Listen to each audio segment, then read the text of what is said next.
MSG. Monosodium glutamate. Do you know about that? When a protein containing glutamic acid is broken down, for example through fermentation, it becomes glutamate. Glutamate activates our taste receptors, eliciting the delicious savory taste known as umami, and MSG, or monosodium glutamate, is the purest form of umami, the fifth taste. MSG, monosodium glutamate, is widely used to intensify and enhance umami flavors in sauces, broths, soups, and many more foods. It can also be used as a partial replacement for salt, containing just 1/3 the sodium, and is classed as safe by the United States Food and Drug Administration and the World Health Organization.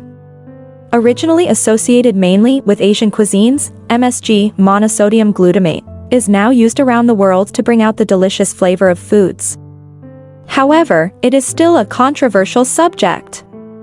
But why? What actually is it? There's not much to report about MSG's nutritional content. In terms of what shows up on American nutrition fact labels, the only notable nutrient it has is sodium. According to Fitbit, a 0.13 teaspoon serving of AC Scent brand MSG has 80 milligrams of sodium, or 3% of an average person's recommended daily value. The same website notes that a teaspoon of table salt has 2,325.5 milligrams of sodium. By our math, that means that an amount of table salt equal to AC Scent serving size would have around 302 milligrams of sodium, over 3 times as much as the MSG.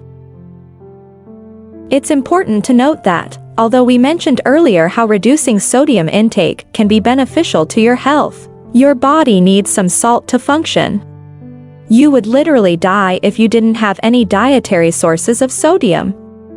Harvard Medical School notes that sodium is necessary for your nervous system, muscles, and heart to function properly, and also helps your body regulate moisture.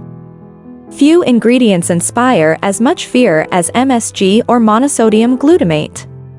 While an overtly chemical name and a similarity in appearance to salt certainly don't help its case, the food additive is especially reviled because some people believe that consuming it causes a slew of symptoms, from headache to palpitations to numbness.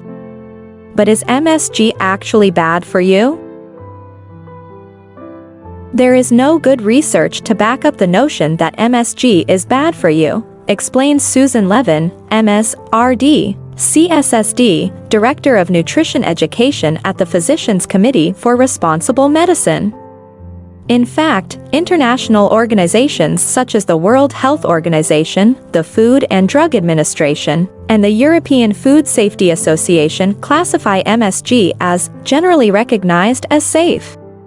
Another 2019 review concluded that many of the reported negative side effects of MSG are poorly informative as they are based on excessive dosing that does not meet with levels normally consumed in food products. One explanation for the ingredient's possible link to obesity, Cherwani says, is that because MSG makes our food taste better, we're inclined to eat more of it, which can, in turn, cause weight gain.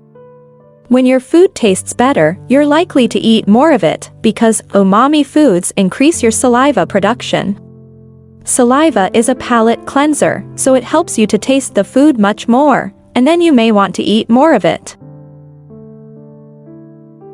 MSG has not been shown to affect fat cells, leptin receptors, or other parts of the body associated with weight gain, but some research still shows that higher MSG intake is related to a higher body mass index, BMI, over time.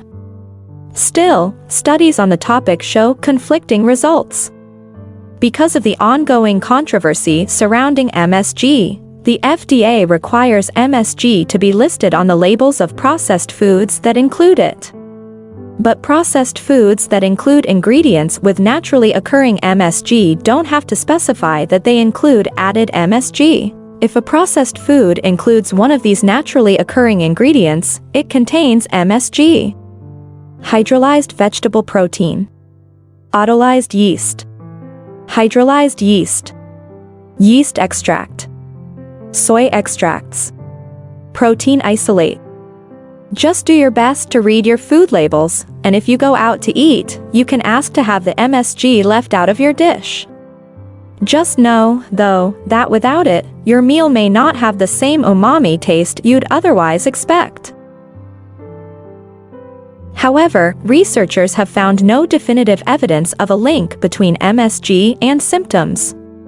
Researchers acknowledge, though, that a small percentage of people may have short-term reactions to MSG. Symptoms are usually mild and don't require treatment. The only way to prevent a reaction is to avoid foods containing MSG. Most people, though, can rest easy knowing that MSG isn't the toxic ingredient it was once purported to be. There's no reason to avoid small amounts of MSG in your diet, so go ahead and enjoy that stir-fry worry-free, stay healthy, and stay with health conscious.